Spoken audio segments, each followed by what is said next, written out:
YouTube వల్ల ఎందరో సెలబ్రిటీలుగా గుర్తింపు తెచ్చుకున్నారు. యాక్టింగ్ మీద ఆసక్తి ఉన్న వాళ్ళకి యూట్యూబ్ అనేది మంచి వేదికగా మారింది. అక్కడ గుర్తింపు తెచ్చుకున్న వాళ్ళు నేడు చాలామంది బుల్లితెరపై వెండితెరపై రాణిస్తున్నారు. ఆ జాబితాలో వైవా హర్ష కూడా ఒకరు. యూట్యూబ్ షార్ట్ ఫిల్మ్స్ ద్వారా నటుడిగా గుర్తింపు తెచ్చుకున్న హర్ష ఆ తర్వాత సినిమాల్లో కమెడియన్గా మారాడు. ఇక కొన్ని రోజుల క్రితం వైవా హర్ష ప్రధాన పాత్రలో సుందరం మాస్టర్ అనే సినిమా విడుదలైంది. టీజర్ ట్రైలర్తోనే సినిమాపై భారీ అంచనాలు క్రియేట్ చేశారు. అయితే థియేటర్లో మాత్రం ప్రేక్షకులను పెద్దగా మెప్పించలేకపోయింది. కానీ ఈ సినిమాలో సుందరం మాస్టర్ పాత్రలో హర్ష చాలా బాగా నటించాడు.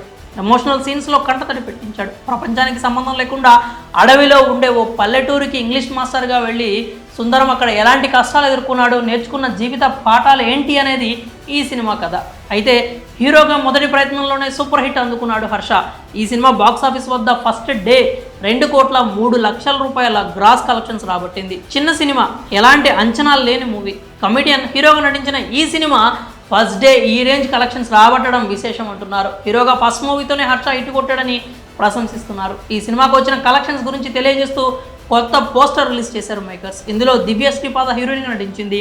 RT team works golden media పతాకాలపై మాస్ మహారాజా రవితేజ, సుధీర్ కుమార్ కుర్రుకు నిర్మించిన చిత్రం ఇది. కళ్యాణ్ సంతోష్ దర్శకత్వం వహించారు. ఈ సినిమా మొదటి షో నుంచే పాజిటివ్ టాక్ తెచ్చుకుంది. దాంతో ఫస్ట్ డే కలెక్షన్స్ బాగానే వచ్చాయి. 2-3వ రోజు కలెక్షన్స్ తగ్గినా ఇప్పటికే సుందరం మాస్టర్ హిట్ అంటున్నారు. మరి లాంగ్ రన్లో ఈ సినిమా కలెక్షన్స్ ఎలా ఉంటాయో చూడాలి. మరి సుందరం మాస్టర్ ఊహించిన రేంజ్లో కలెక్ట్ చేయడంపై మీ అభిప్రాయాలను కామెంట్స్ రూపంలో తెలియజేయండి.